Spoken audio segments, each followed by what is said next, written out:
मालिक के दर तक खींचे चले आना, ये कोई साधारण बात नहीं होती।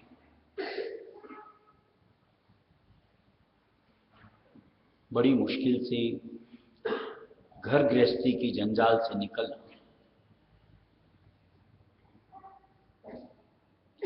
सबकी आज ताम झाम बहुत कुछ लगा रहता है, उसमें से समय निकाल करके एक मालिक के प्रति जो आसक्ति कहो उसके सबब से आना निश्चित तौर से काबिल तारीफ होता है।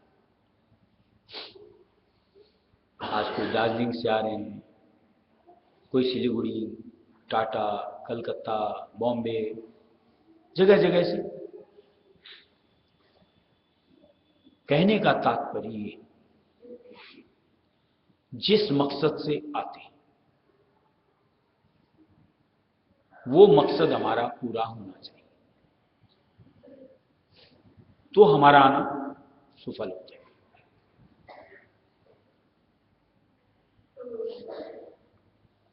आए और गए, लेकर के अगर कुछ न गए। ऐसा नहीं होना चाहिए।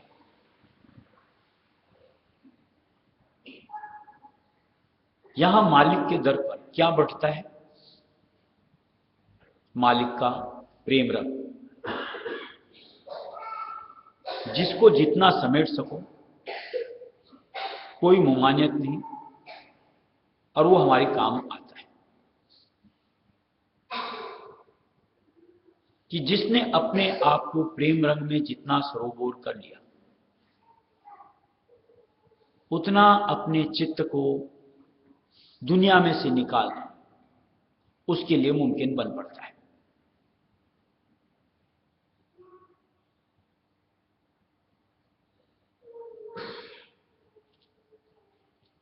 और कोई भी सोच, विचार, धारणा कल की सत्संग में जैसे बात कर रहे थे, मान लो जुड़ी भी रहती है, पुरानी संस्कार ऐसे हमारे, और दुनिया में चूकी रहते, कहीं ना कहीं कुछ ना कुछ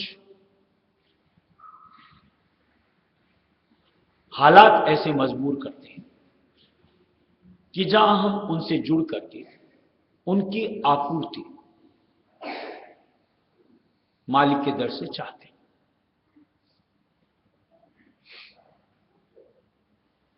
लेकिन ये बेड़ा, सत्य का बेड़ा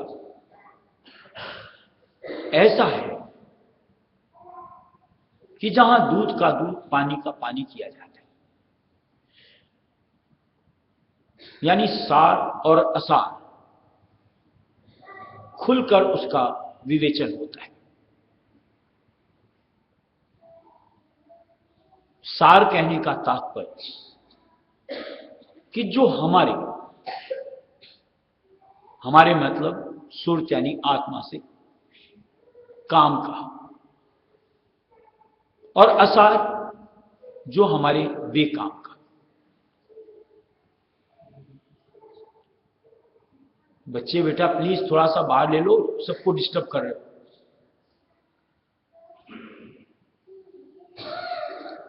क्या हमारे लिए असार है, इसकी भी समझ जब सत्संग से ताल्लुक जुड़ता है, कहीं मालिक के प्रति प्रतीत बनती है और उनके प्रति हमारा प्यार आता है, तो उसकी समझ आती है।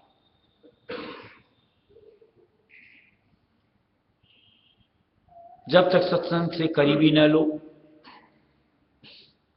मालिक के प्रति प्रतीत ना आवे, गुरु स्वरूप के प्रति प्यार न उमड़े, तब तक सार और असार, इसका फर्क कहो, भेद कहो, जीव के पल्ले नहीं पड़ता। उसके हिसाब के कैलकुलेशंस जग चाहनाओं के साथ जुड़ करके उनको हासिल करने में बस ध्येय यही रहता है कि बस वो पूर्ति हो।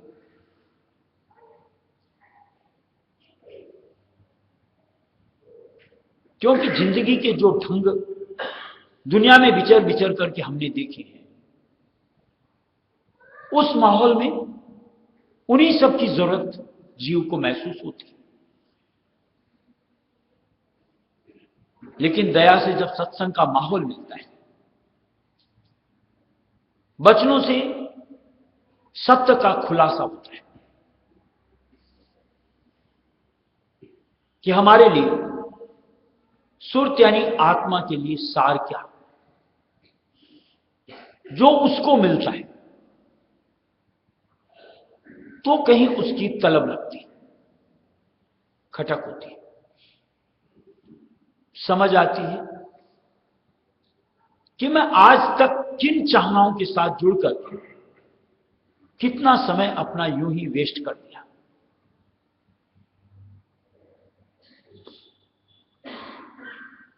चाहिए ये था, अपने लिए पहली सोच बनाओ और उसके निमित्त कर्म करो।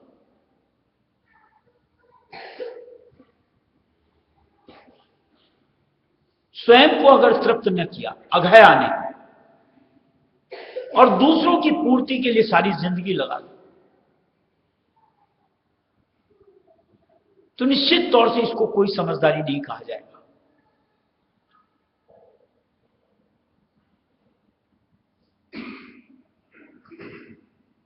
आप दुनिया में कोई भी काम करते हो, क्या सिर्फ दूसरों के लिए करते हो या पहले अपनी सोच अपने निमित्त करते हो? बस ये फर्क कि पहले मुझे अपने आप को तृप्त करना, अपने लिए कुछ हासिल करना, यह समझ आ जाती है सत्संग से, तो हमारी प्राथमिकता में फर्क पड़ जाता है। प्राथमिकता कहने का मतलब कि यह सबसे जरूरी विषय है।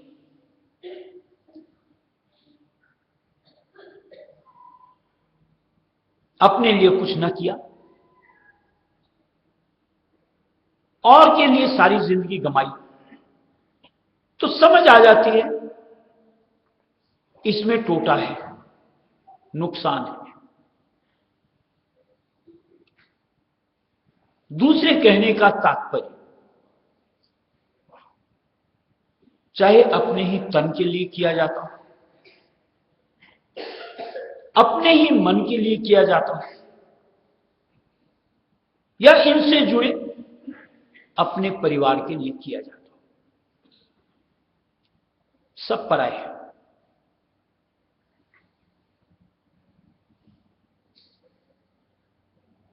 पहले अपने लिए यानी सुरत यानी आत्मा,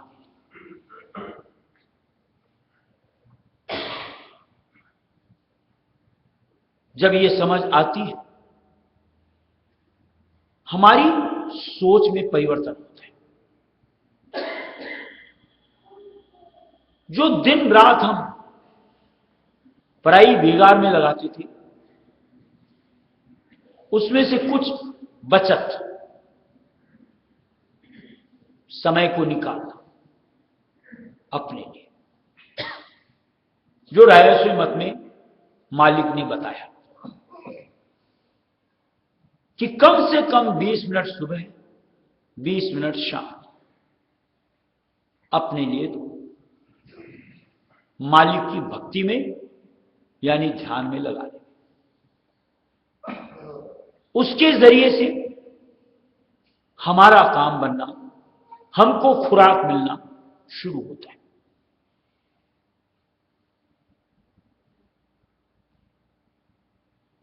विशेष चेतन का संग मिलता है, यानी निराकारी सत्ता का, जिससे हम यानी सुरत यानी आत्मा तृप्त होती। विशेष चेतन का एक आहार कहो हमें हासिल होता है, और साथ में कहीं उस विशेष चेतन से जुड़ करके हम अपना काम संवारते चले जाते हैं, यानी मुक्ति की राह के ऊपर कदम हमारी बढ़ने शुरू हो जाते हैं। और तब हमारी चाहत कहीं न कहीं सत्संग से, मालिक के आधार से जुड़े रहने में सुफल पाती है, और हमारी चाहना उसको बढ़ करके लेने की बनती चली जाती है। और उसी का परिणाम है कि हम आज यहां पर कहां से आकर के इकट्ठे होते हैं। अब आकर के अगर अपन ने अपनी उस चाह को मजबूत कर लिया या और बढ़ा लिया, तो हमारा आना सफल हुआ। और अगर कहीं उस चीज से तारतम्य नहीं जुड़ा, बस आना और जाना किया, तो इससे कोई सार्थकता नहीं मिलती। कुछ फल मिलता है, लेकिन जो आगे रफ्तार बढ़ने की बात, कि बढ़ करके अपने आप का पावर और मजबूत किया जाए, उसका सिलसिला नहीं बन पाता। और वो बनना बहुत जरूरी होता है। देखिए, दुनिया में आकर के नर्तन हासिल करके और कुछ करो ना करो, भक्ति जरूर करनी चाहिए। जैसा कि हम खुली आंख से दिखते हैं, पूरी इस दुनिया के अंदर में एक मनुष्य के अलावा कोई दूसरा ये भक्ति, इसका सिलसिला नहीं बनाता। उनके पास क्षमता ही नहीं होती। मनुष्य में मालिक ने ये विशेषता दे रखी है, और अगर हम इससे अपने आप को जोड़ते हैं, कहीं इससे अपने आप को लाभान्वित करते हैं। मनुष्य देह धारण करना अपना सुफल होता है, और अगर भक्ति अंग में अपने आप का बर्ताव न किया, जैसे आए वैसे गए। यानी कर्मों के संग आए और वही दुनिया के कर्मों के अंदर झोंकते हुए, जिंदगी को खपाते हुए आगे चल रहे। यानी ये 84 लाख योनि का हमारा सर्कल बदस्तूर कायम रहेगा। अब जरा सा विचार ये करना चाहिए, संतमत की सत्संग मिलने के बावजूद कि जिसमें मुक्ति का साधन है, अगर 84 नहीं उल्लंघी तो क्या खाक किया? एक सोच मालिक से मिलने की प्रबल न दृढ़ कर पाए तो क्या सार को समझा? एक उस दाता को अपने मां बाप भाई बहन सर्वे सर्वा अगर न मान पाए और दुनिया में और आधारों के अंदर में अपना बंटवारा करते चले गए, तो शायद सत्संग की समझ कतई हमको आई ही नहीं। अगर इसकी जरा से भी खबर लग पाती, थोड़ा सा उन स्वरूप के प्रति, यानी अपने गुरु के प्रति, कि जो मालिक रायस में दयाल के अवतार, जिनको कि मालिक स्वयं भेजता है, जिनके लिए कि रायसुमत में दिया हुआ है निज मुसाहब, अगर उनको ही न समझ पाए, अगर उनके साथ अपने आप को करीब से न जोड़ पाए, तो ये भीड़ करना कि कहीं हम उनके अपने आप को करीब न पाए, कोई काम का नहीं होता। रायसी मत में ये जो बाहरी रवैया सिर्फ अगर कोई बनाता है, इसमें मालिक ने इसकी कहीं महिमा बखानी नहीं की, बल्कि मालिक ने इसका विरोध किया। महाराज ने नए शब्द बनाए, उसमें एक भजन बनाया कि जग को भोग भंडारे प्यारे। ये तो दुनियादारी जीवों को भोग और भंडारे प्यारे लगते हैं। हम आज भंडारे में आए, लेकिन हमारा भंडारे में आने का तात्पर्य भिन्न होना चाहिए, न कि वो जगजीवों वाला कि भोग के निमित्त। हम भंडारा लेते हैं अपने भाग्य को बढ़ाने के लिए, कि किसी तरीके से मालिक की विशेष मेहर दया हम बटोर सके, कि जिससे हमारा उल्लास बढ़े, भाव बढ़े, भक्ति में हमारा रमना कहो मुमकिन हो पड़े, कि जिसके जरिए से अंतर की सोच, अंतर की चाहना परिवर्तित हो सके।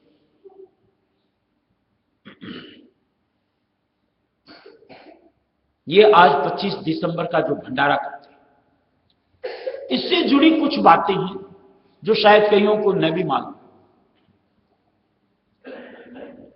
6 दिसंबर एक मालिक की न जाने कैसी अद्भुत चीज, जिसको लीला भी कह सकते, 6 दिसंबर के दिन ही हुजूर महाराज ने चोला चढ़ा था, और 6 दिसंबर को ही बड़े महाराज ने चोला चढ़ा, और 25 दिसंबर का ही भंडारा हुजूर महाराज का हुआ था, और 25 दिसंबर का ही भंडारा महाराज का किया।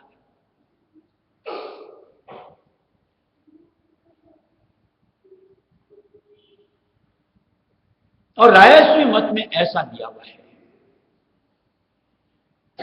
कि कोई भी संत मंडल में आते हैं या मंडल से जाते हैं, सृष्टि का एक दर्जा ऊपर आ जाता है, यानी सब जीवों का भाग ऑटोमेटिक बढ़ जाता है। हम तो कहीं फिर भी रायस्वी मत से जुड़े हुए जीव हैं, हमें तो अपने भाग्यों को कितना सराहना चाहिए कि ऐसी संगत से मालिक की दया से मेला बन पाया, ऐसे महापुरुषों की शरण मिल पाई, उनके मार्फत मालिक का नाम मिल पाया, कहीं ऐसे संतों का समागम, उनका प्यार हमारे नसीब में हिस्से आ पाया। थोड़ी सी अगर इसकी समझ ले तो हमारी मन की चाहना में परिवर्तन आ सकता है कि जो मन रात दिन हर वक्त जगत की गुनाहों में जुड़ा रहता था, कहीं उसमें हिस्सेदारी मालिक की बनती चली जाती है।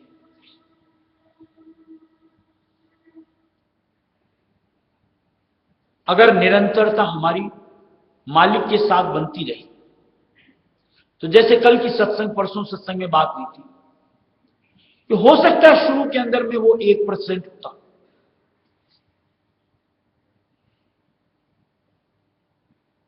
लेकिन उस निरंतरता के सबब से वो 1% कैसे 10% में आ जाएगा,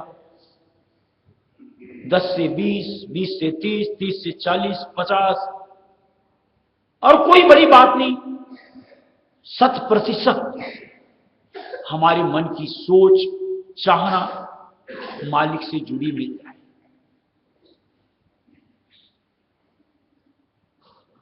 ये सत्संग का प्रताप होता है।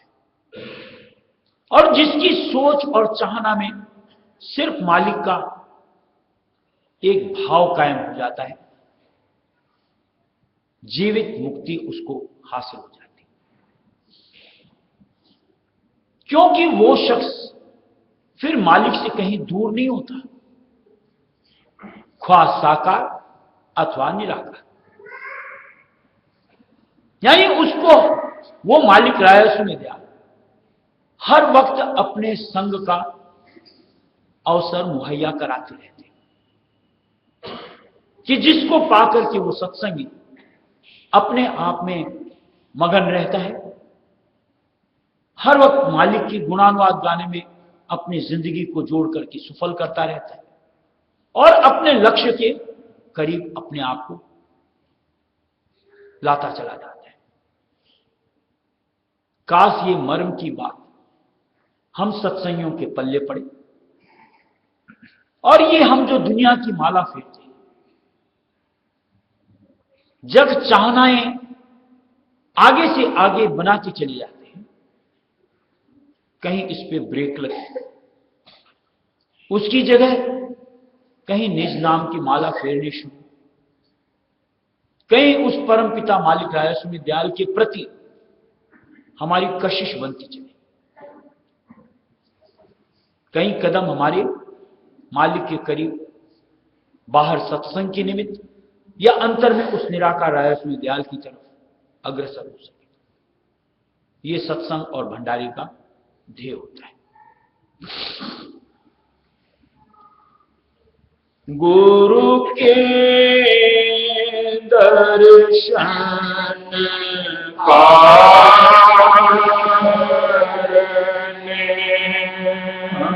पाने आए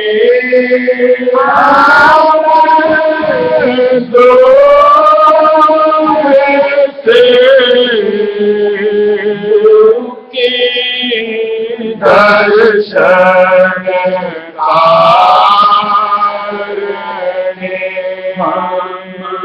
आए दो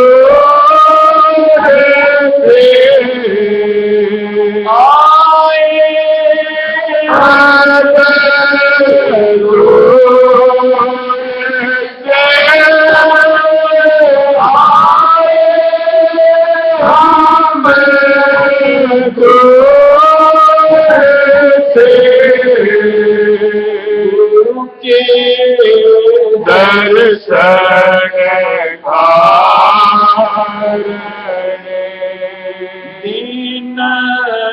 दीननाथ भिखारी दर के हुए मांगता हम दोरे घर के दीननाथ भिखारी दर के हुए मांगता हम दोरे घर के लावे मोर से आए हम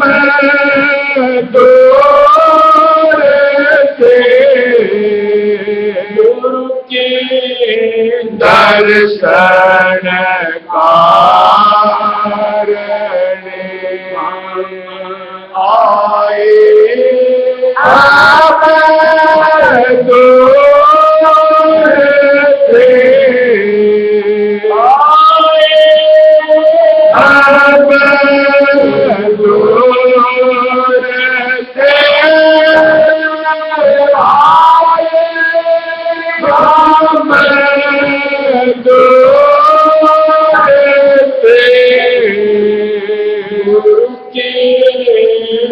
दर्शन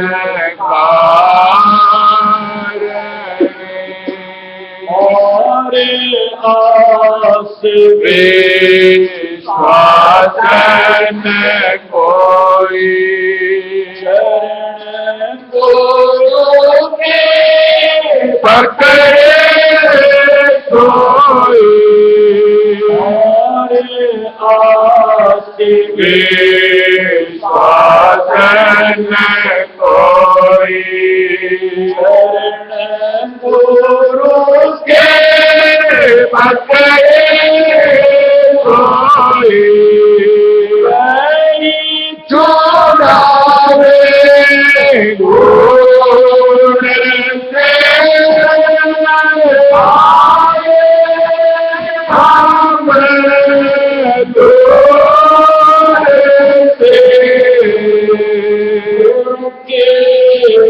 दर्शन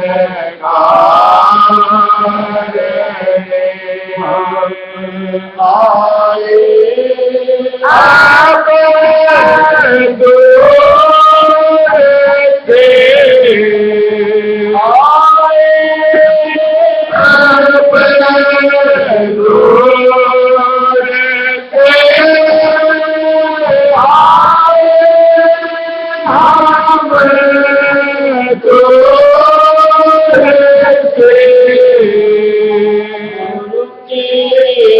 दर्शन कारणे डोर चरणन में लागे, चित चंचलता सब भागे, डोर चरणन में लागे, चित चलता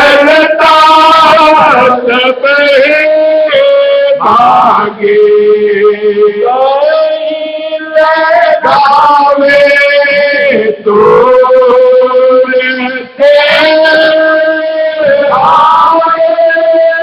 हम दो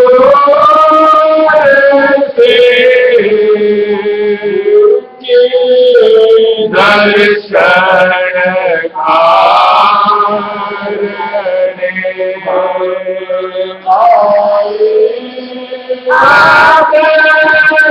दूर से आए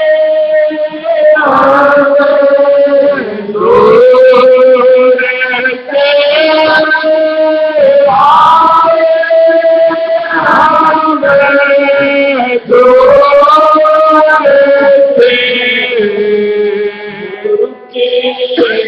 दर्शन कारणे अनहद बाजे भजे गगन में उड़त चढ़ी और लागे धुन में बाजे भजे गगन में उड़त चढ़ी और लागे धुन में मिले नूर से आए हम दूर से के दर्शन कारणे आए हम दूर से आए हम दूर से आए हम दूर से दर्शन कारणे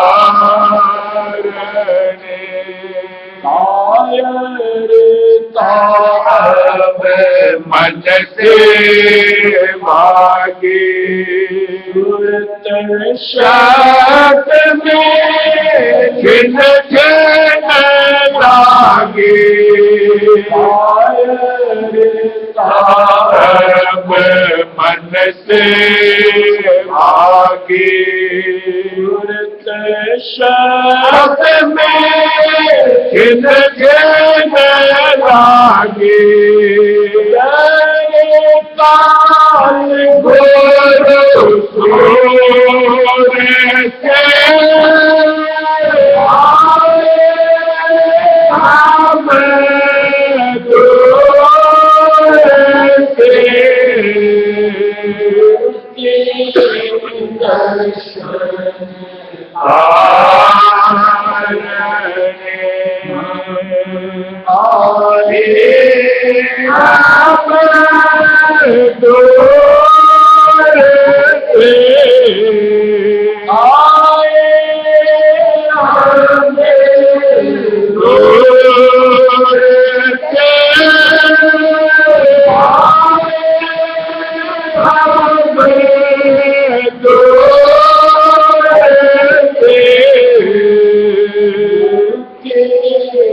दर्शन कारणे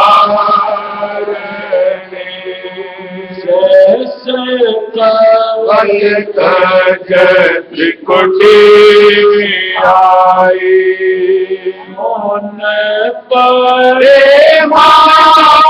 सुन चढ़ाई कावल तज त्रिकुटी आई मोन पर सुन चढ़ाई नीला गुरु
नगर सूरत जोड़ा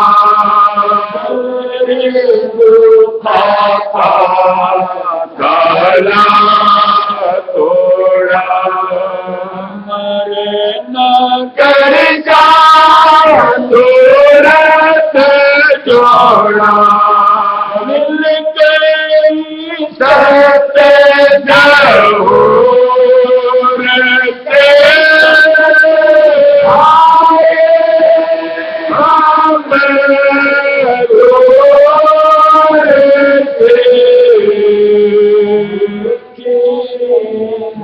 दर्शन आए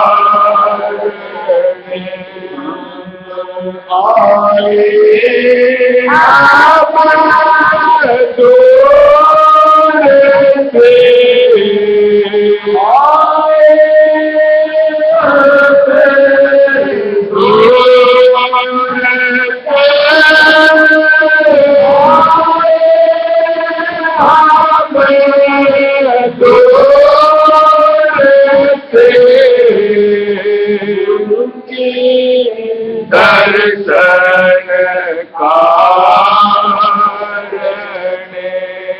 अलख पुरुष की प्रीत समानी अगम लोक जा बैठक थानी अलख पुरुष की प्रीत समानी अगम लोक जा बैठक थानी कोई पावन गोरो दूर के आए हम दूर से दर्शन आए हम दूर से आए दूर से आए हम दूर से दर्शन राधा स्वामी शरण निहारे लगे मोहिया अधिकार प्यारे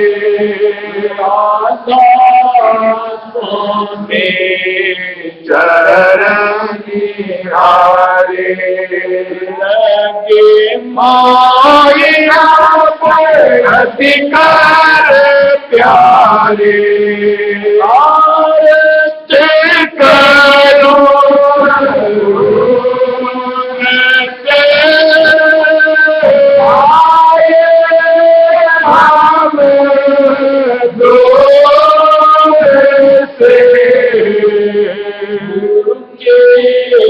दर्शन आए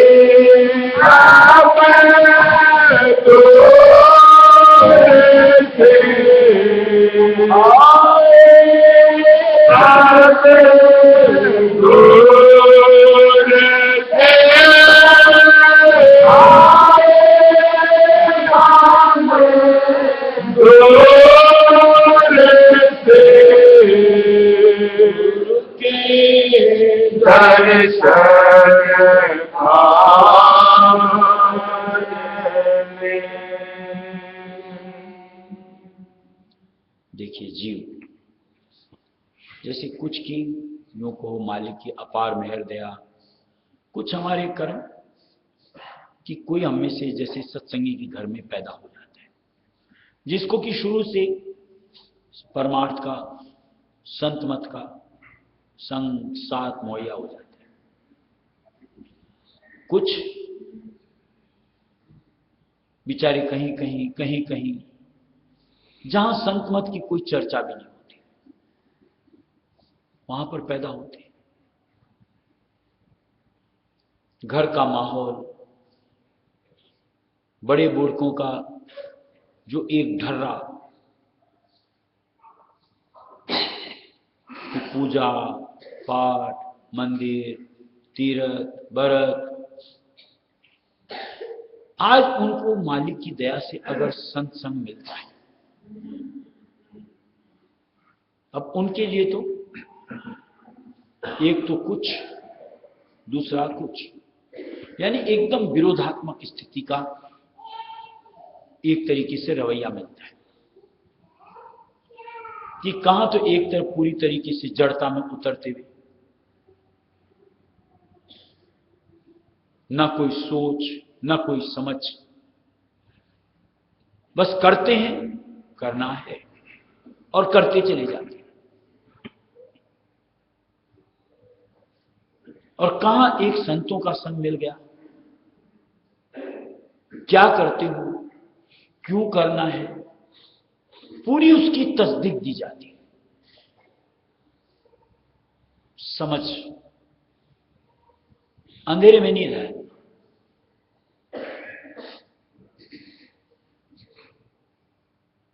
कई एक बार ऐसा माहौल बनता है कि जीव क्या करूं न करूं इस दुविधा में रहता है। यानी पुराना जो ढर्रा पकड़ रखा था, जो अपने घर के माहौल से जुड़ा हुआ, अब उसमें से कैसे छुटकारा हो। जरूरी तो नहीं कि पूरा का पूरा परिवार मालिक के साथ जुड़ जाए। भाग एक काया, एक बंदा उधर से खसकता है, मालिक से जुड़ जाए, बाद बाकी कबड्डी की तरह उसकी टांग खींचने में लगे रहते कि तू क्या कर रहा है, तू तो नास्तिक हो गया, तू तो ये करता है, तू तो वो नहीं करता है, तेरा तो ऐसा हो जाएगा, तेरा तो ऐसा हो जाएगा। यानी इस तरीके से जीव को संशय में डाला जाता है, डराया धमकाया जाता है।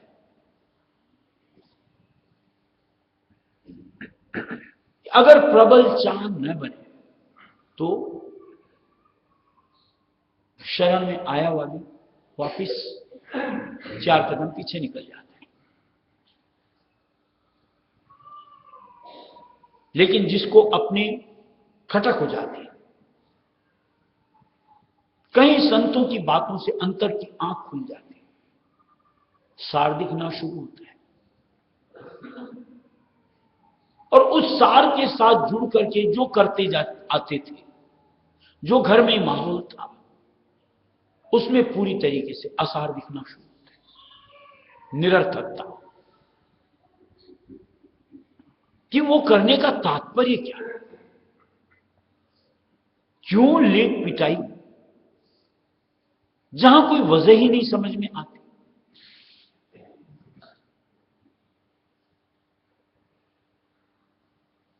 तब अंतर की आंख खुल करके फिर सच्चे मन से निर्मल भक्ति राय में दयाल की करता बढ़ता चला जाता है। ऐसे ही जी मालिक की कुछ ना कुछ अद्भुत लीलाएं अपने साथ जोड़ करके अपने भागों को सराहते हुए भक्ति अंग में बढ़ते चले जाते हैं, और उन्हीं को बख्शिश के बतौर मालिक की नियामत मिलती।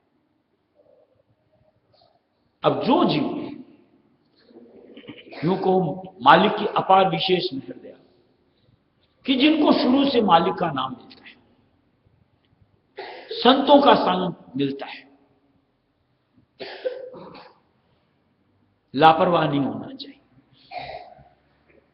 यह भी एक देखने में आता है कि जो आज मान लो सत्संगी के घर में आ गए, हमें क्या करना धर्म, यानी बढ़ के आज मान लो ध्यान भजन करते हैं, सत्संग करते हैं, कर रहे हैं, और बच्चे मान लो लंबी तान के सो रहे हैं। उनके लिए एक बात, ये मालिक की निर्मल भक्ति ऐसी है जैसे आज भोजन होता है, जो खाता है उसी का पेट भरता है। हमारे बड़े बुजुर्ग कर रहे हैं, अगर हम ये सोचते हो कि उसके जरिए से मुझे उसका कुछ फल मिल जाएगा या मेरा काम बन जाएगा, इस सोच से उबर जाना चाहिए। जैसे भोजन की बात करी कि जो खाता है उसका पेट भरता है, ऐसे ही मालिक की भक्ति में जो अपने आप को जोड़ता है वही मालिक की करीबी पाता है, यानी अपने काम को बना पाता है। ये मत निठल्लों के लिए है भी। यहां तो निरंतरता और अथकता के साथ हर वक्त मुस्तैदी निभाते हुए अपने काम को बढ़ाने में, पूरा करने में लगन के साथ जुटे रहने। मालिक ने ऐसा काम दिया हुआ है, 24 घंटे ताज जिंदगी, अगर पूरी जिंदगी झोंक दो तो भी हम उस तक यानी परम पिता तक एक जिंदगी में पहुंच पाएंगे, कोई जरूरी नहीं। और कहीं गफलत सवार होगी, निरंतरता न बन पड़ेगी, और हम भूल चूक इनमें अपने आप को जोड़ते चले गए, तो निश्चित तौर से कहीं ना कहीं काल का चक्र हम पर हावी हो जाता है, जो कि सत्संगी बनने के बाद थोड़ी सी भी समझ है, अपने से जोड़ना कतई उचित नहीं होता। भरसक प्रयत्न अपना यही होना चाहिए कि अज्ञानता में जो कर्म मेरे से बन पड़े, जो मेरे से जुड़े हुए, बस उसको वही थाम दिया जाए, अब नए सिरे से और लागू नहीं होंगे। और इस चीज की अगर भनक रख करके भक्ति अंग में बरतती चलो तो निश्चित तौर से जो पुराना बोझ को धो दिया जाएगा, साफ कर दिया जाएगा, और चूंकि आगे गलतियां नहीं बनेगी, चित्त मालिक के चरणों में थमता जाएगा, ठहरता जाएगा, रमता जाएगा, और तब उसका आनंद यानी परमार्थ का बढ़ चढ़ करके हम अपने साथ जोड़ सकते हैं। और ये सिर्फ और सिर्फ संत मत राय सुनत में सच्चे गुरु अगर मिल जाए तो उनकी शरण में मुमकिन है, और कहीं। राधा बार बार कर लो